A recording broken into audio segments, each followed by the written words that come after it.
രാഹുൽ മാങ്കൂട്ടത്തിന് ഒരിത്തിരി ആളാകണം. രാഹുൽ മാങ്കൂട്ടത്തിനെ പൊതുവെ വിളിക്കുന്ന ഒരു പേരുണ്ട്, വ്യാജൻ.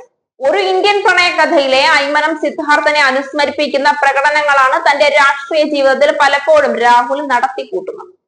രാഹുൽ മാങ്കൂട്ടത്തിൽ പരസ്യമായി വെല്ലുവിളിച്ചുകൊണ്ട് നടത്തുന്ന പ്രകടനങ്ങളിലൊക്കെ കൃത്യമായി സംഘർഷങ്ങളും ലാത്തിചാർജും കുപ്പിച്ചില്ലേറും ഒക്കെ ഉണ്ടാകും. കേരളം കണ്ട പല പ്രക്ഷോഭങ്ങളിലും സമരങ്ങളിലും ഉണ്ടാക്കാത്ത അത്രയും പ്രതികരണങ്ങളും പ്രക്ഷോഭങ്ങളുമാണ് രാഹുലിന്റെ പ്രകടനങ്ങളിൽ മാത്രം നടക്കുന്നത്. ഇതൊരു തരം രാഷ്ട്രീയ കുബുദ്ധിയാണെന്ന് സാധാരണ ജനങ്ങൾ തിരിച്ചറിയുന്ന കാലത്തിലേക്ക് ലോകം എത്തിക്കഴിഞ്ഞു. രാഹുൽ ഇപ്പോഴും ഇത്തരം മൂന്നാം കിട രാഷ്ട്രീയം കളിക്കുന്നത് ഗതികേടെന്നല്ലാതെ മറ്റൊന്നും പറയാനില്ല. കണ്ണൂർ മലപ്പട്ടത്ത് പരസ്യമായി ഞങ്ങൾ കൊന്നതാണ് ധീരജിനെ എന്ന് വിളിച്ചു പറഞ്ഞ് ആഘോഷിക്കുന്ന കോൺഗ്രസുകാരെയാണ് ജനം കണ്ടത്. എന്തൊരു ധാർഷ്ട്യമാണ് ഒരു ചെറുപ്പക്കാരനെ കുത്തി മലർത്തി എന്ന് പറയുന്ന ശൗര്യത്തിൽ. അക്രമ രാഷ്ട്രീയമാണ് കോൺഗ്രസ് അഴിച്ചുവിടുന്നതെന്നുള്ള പരസ്യ പ്രസ്താവനയാണ് രാഹുൽ മാങ്കൂട്ടത്തിൽ മലപ്പട്ടത്ത് നടത്തിയത്. ഇതിനു പുറമെയാണ് കെ സുധാകരൻ വേണമെങ്കിൽ പോലീസിനെ പോലും കയ്യേറ്റം ചെയ്യുമെന്ന് പരസ്യമായി വെല്ലുവിളിച്ചത്.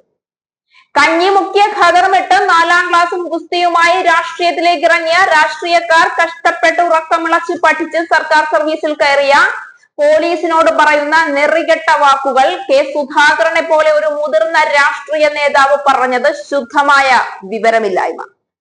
കണ്ണൂർ മലപ്പട്ടത്ത് കൊലവിളി മുദ്രാവാക്യവുമായി യൂത്ത് കോൺഗ്രസ് പദയാത്ര. ധീരജനെ കുത്തിയ കത്തി അറബിക്കടലിൽ താഴ്ത്തിയിട്ടില്ല എന്ന പ്രകോപന മുദ്രാവാക്യം മുഴക്കിയായിരുന്നു യൂത്ത് കോൺഗ്രസിന്റെ പ്രകടനം. രാഹുൽ മാങ്കൂട്ടത്തിൽ നയിക്കുന്ന പദയാത്രയുടെ മറവിൽ മുദ്രാവാക്യം വിളിച്ചെത്തിയ യൂത്ത് കോൺഗ്രസുകാർ CPIM മലപ്പട്ടം ലോക്കൽ കമ്മിറ്റി ഓഫീസും ആക്രമിച്ചു. ധീരജിനെ കുത്തിയ കത്തി അറബിക്കടലിൽ എറിഞ്ഞിട്ടില്ലെന്നും അത് തേച്ചു മിനുക്കിയെടുത്താൽ DYFIക്കാർ പിന്നെ കാണില്ല എന്നും യൂത്ത് കോൺഗ്രസ് കൊലവിളി മുഴക്കുന്നുണ്ട്. ധീരജിനെ കുത്തിയത് തങ്ങളാണെന്ന് അഭിമാനത്തോടെ വിളിച്ചു പറഞ്ഞാണ് യൂത്ത് കോൺഗ്രസ് പ്രകടനം നടത്തിയത്. നിരവധി ധീരജുമാരെ ഇനി സൃഷ്ടിക്കുമെന്നും കൊലവിളി മുഴക്കുന്ന യൂത്ത് കോൺഗ്രസ് കലാപം വിതയ്ക്കാനാണ് ലക്ഷ്യമിടുന്നത്.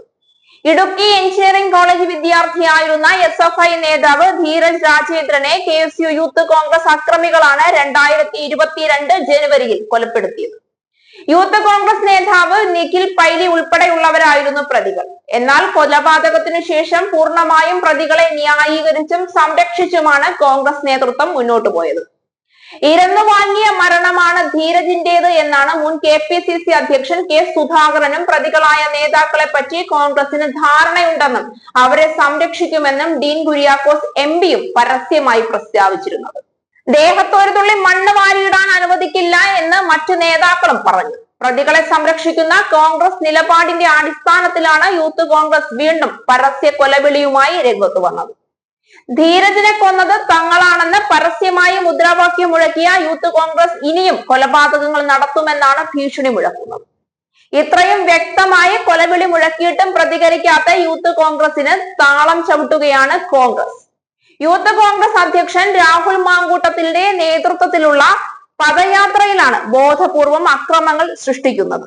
ജാഥയിലുണ്ടായിരുന്ന യൂത്ത് കോൺഗ്രസുകാർ പ്രകോപന മുദ്രാവാക്യം വിളിച്ചുകൊണ്ടാണ് ലോക്കൽ കമ്മിറ്റി ഓഫീസ് ആക്രമിച്ചത്. ആക്രമണത്തിൽ 3 പേർക്ക് പരിക്കേറ്റു. ചൂളിയാട്ടെ യൂത്ത് കോൺഗ്രസ് പ്രവർത്തകന്റെ വീട് ആക്രമിച്ചെന്നും സ്തൂപം തകർത്തെന്നും പ്രചരിപ്പിച്ചാണ് യൂത്ത് കോൺഗ്രസ് മലപ്പട്ടത്ത് സംഘർഷം തുടങ്ങിയത്.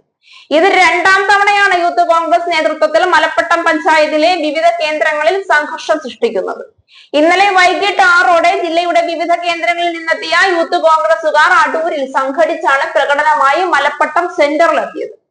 മലപ്പട്ടം സെന്ററിൽ പൊതുയോഗം നടത്താനും യൂത്ത് കോൺഗ്രസ് തീരുമാനിച്ചിരുന്നു. ഇതിനിടെയാണ് സമീപത്തെ CPIM മലപ്പട്ടം ലോക്കൽ കമ്മിറ്റി ഓഫീസിനു നേരെ കല്ലുകളും കുപ്പികളും എറിഞ്ഞത്. കൂട്ടമായെത്തിയ യൂത്ത് കോൺഗ്രസ് പ്രവർത്തകർ ഓഫീസ് തകർക്കാനും ശ്രമിച്ചു.